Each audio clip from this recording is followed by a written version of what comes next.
to another episode of Design Under Influence, DOI for short, where we deconstruct how to make technology your competitive advantage for architecture, design, and engineering firms. If you're running a firm, if you own a firm, if you work in executive leadership or IT in this industry, this show is for you. Today, my co-host Boris, CEO of Arc IT, and myself, Alex Osenenko, Growth VP of Arc IT. We're going to dig deep into the home Wi-Fi, how to make the most out of your home Wi-Fi, because guess what? A lot of you people are working from home and potentially will be for a little while, depending where you are in the country or what country you're in. This is worldwide cast, Boris, isn't it? This is a worldwide cast, and thank you, Alex. Good to see you again. And what I also wanted to mention is the topics we're going to cover on this show are going to be some really tactical. So make sure if you're listening to this, watching this, share this with your employees, because this is something that, I think everybody should be looking at for their homes to make sure that they can improve and be more efficient when working from home. Very good. Very good recommendation. So we're going to share some tactical stuff. So let's start with your basic hygiene on the Wi-Fi setup. We're home. We plop our computer down in the office, home office, much like this, or home office, much like yours. How do I, as a regular homeowner or whatever employee, how do I start thinking about optimizing? Do I measure the signal first? Like, how do I know my Wi-Fi is good, man? Well, your Wi-Fi is good is if you're not getting any. When you have in your video conference meetings, you're not getting any freezes or pixelation or stuff like that, right? And that is usually, the case with Wi-Fi. That's why I'm just gonna throw this out right now. As an IT person, I always think the wired connection is the best, but obviously we don't always have the chance to do that in our apartment or our home, right? And we want to use wireless because we want to be mobile and move around. So in order for us to be more efficient at using wireless and making our signal better, we want to make sure that we know what's going on around us as well, right? So when we first connect our laptop to our, bring that home or try to connect it to our wireless, look at how many other networks are broadcasting within your range of your laptop, because that will tell you how much potential interference there is and how, and that can affect your signal as well. So if you're just, look and you see too many networks, then the next step would be, well, if I can I get into my Wi-Fi router and maybe change some settings around? One of the settings would be changing the channel that you're using. Most people by default use either channel 1, channel 6, or channel 11. That's how the routers come pre-configured. You can check what channel is less congested in your area or in your home and try to use that channel. Interesting. So is that the service we'd offer to our customers here at Arc IT? A lot of them are watching, so they just call Boris. Because like as a layman, as a user, like I'm an entrepreneur, I run businesses, I run growth. I don't know nothing about channels. If I get into the back end of the router, that's the extent of my experience. Now flicking through that menus is pretty complicated. So call your IT provider. As my recommendation, call your IT provider and ask them for their help with this. Unless you're well-versed in this yourself, right? Yep. And so, but let me kind of recap. What you said is wired is the best. I'm sitting 6 feet from my router and I still am on Wi-Fi because, wired is running a wire through my beautiful office and tripping over it and my dog and my kids. And unless it's like, as you said, unless it's pre-wired, it's very challenging to use wired. Although I probably recommend considering that for your key meetings. Like if you have that opportunity to plug that wire in the key meetings, you can. But now let's talk about Wi-Fi range. We don't always have control at our homes where the router is. Like in the business, they'll put it up to the ceiling and they'll optimize the range. And it's like all these bubbles of coverage. At home, how do we think about range, Boris? What's some of the advice you have? Well, it's always good to try and position the router somewhere in the middle of the house, right? So that you can get, because basically the antenna coverage is kind of like a circle. Yeah, it flattens out in certain places, but you can think of it as a circle that has that extends around the router. Probably for like your standard basic routers that your service provider gives you, it gives you about 30 feet of good coverage, and then the signal starts to degrade, right? So putting the router in a central location would be the best. Now, obviously, that's not always the case, and especially like, when you do Comcast installs, the Comcast guy comes in and he's like, well, this is where the Comcast wire comes in, so that's where the router is going. And usually it's like, if you have a 2-story house, it'd be somewhere downstairs. If you have a single-story house, but it's a large house, you'll be somewhere in a corner or outside wall that's far away from the middle of the house.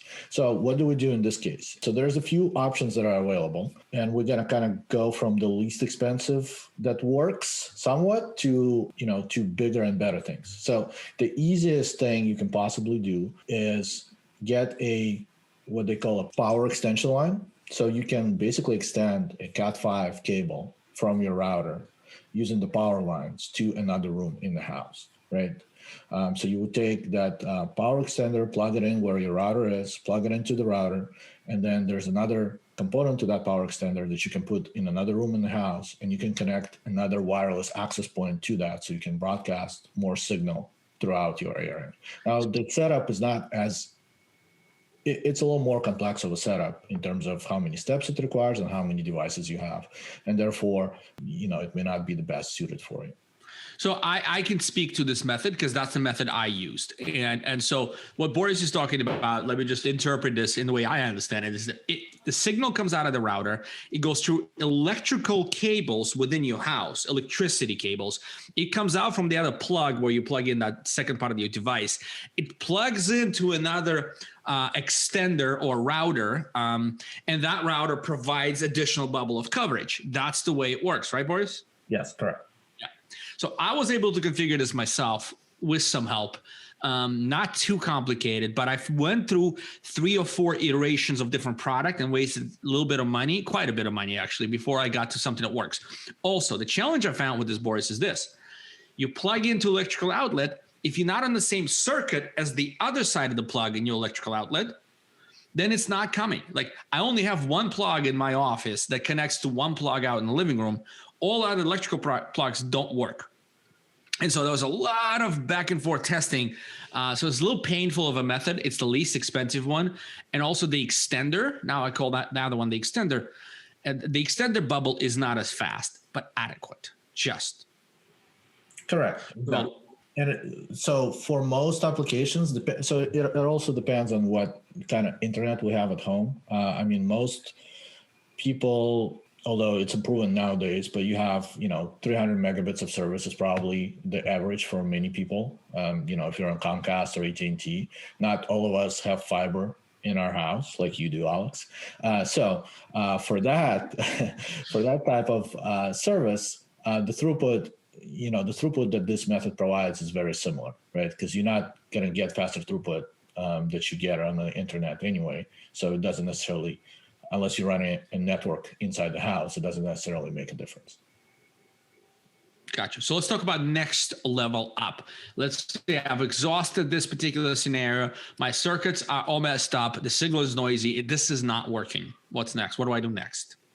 Well, I'd say that the next level up would be what we call, and what the industry now calls, the mesh network, right? I think Google was probably one of the first players in there in terms of providing an actually good product for their mesh network, although their first iteration was not as good as their next iteration, V2, that either has come out already or is coming out in the next few months.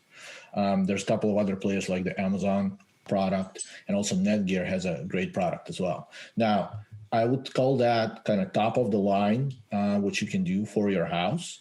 And it's basically buying this mesh network, and it replaces your router, plugs in. So if you already have a router that's provided by the service provider, you basically need to disable the wireless on that and plug when you plug in this device. So this would be kind of the top of the line, where it takes over all your internet connection and automatically configures everything to broadcast the signal throughout the house. Now, these mesh networks can either contain 2 units or 3 units as a package. So you can basically put one where the router is and then spread the 2 out throughout the house to make sure that you have adequate coverage. Once you do that, you want to walk around with your laptop or your phone to kind of test the signal and make sure that you've properly placed your devices. I mean, these things cost around, I think the really good ones start at about $500. So it could be a big investment for somebody to make for their home, but it's probably the best investment they can make. Now, what I want to focus on is if you're going to go this route,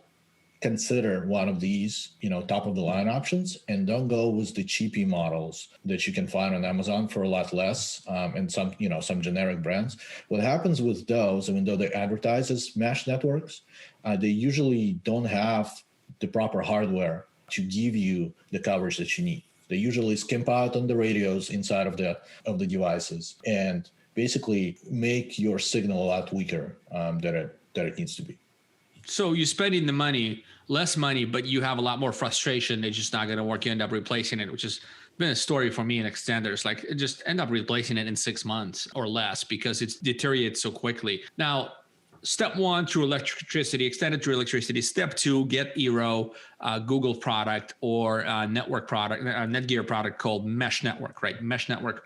Those are the three you recommend. Now, you also talk, I've overheard you, one of your trainings you did for the customers, you were talking about router and what the router longevity is, end of life, like kind of the basic hygiene for the router itself. Can you talk through that a little bit? Sure. So if you're living in an apartment or a smaller house and, your service provider's router is adequate enough to provide you, good signal where you're not having that many issues or dead spots in a coverage, you don't feel like investing into these additional products will improve things for you. There's as you mentioned, there's other things that you can do with the router to make sure that it always provides the best performance possible. Right. So one of the things we mentioned right in the beginning is make sure that you choose the right channel, right? Because that would be very important. So choosing the channel that's not being populated by too many other access points will give you a much better wireless coverage.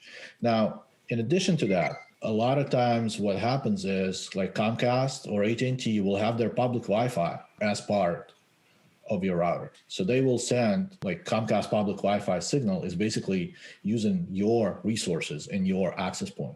So you have the option inside. I know for Comcast for sure, you have the option inside of your Xfinity app to actually turn that off. So you want to make sure you turn that off.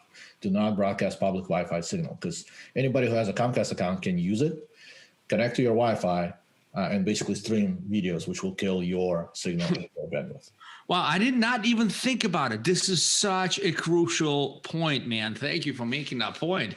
Because there's always a hotspot out being, streamed out through my router. I didn't realize it was public, because if somebody's like Xfinity, they can just put their login ID and stream off of my neighbor could be using my, my Wi-Fi. This is such an interesting, wow. Thank you for that. I think I might be doing some of my router right after this call. Well, and so to continue on that conversation, another thing you want to do if you're leasing this equipment from Comcast or AT&T or whoever the provider is, you're paying a monthly fee for the lease of the equipment. Now, I can tell you that they don't proactively reach out to you and tell you, hey, your router is old, can we come and replace it? They will not do that. So you want to be proactive. And if you find out that there's a new model of the router, you want to give them a call and ask for replacement of the router. What that does is gives you always the latest equipment, which means that you'll always have top of the line performance from your equipment. Since you're already paying for the lease of it anyway, you should be doing that at least once every 2 years. Wow. Okay, great feedback. So call your provider and make sure you have the latest equipment. And if you're not, you're potentially are missing out on some performance upgrades. All right, man. Well, so this has been a action-packed or advice-packed few minutes of an episode here. Any other parting words of wisdom on some of the tips and tricks? Anything else we didn't cover yet? No, I think we covered pretty much most of it now. Yeah, I think we covered pretty much most of it. Yeah, I think we have a good enough to-do list. Now, if we come up with other things that we're seeing out there that is working, and one other thing we're going to look into deeply is the 5G and how that might impact people who work from home. But right now it's a little early and we're still gathering information on, because we're not going to give you advice without us initially knowing and testing. the outcomes of that new technology. So if you're listening, thank you very much. Go to ArcIT, getarcit.com. If you want to check out what we do, we help architecture, engineering, and design firms use technology as their competitive advantage, and we're IT provider for the industry. So thank you very much for watching. We'll see you next time. And remember, technology is your competitive advantage.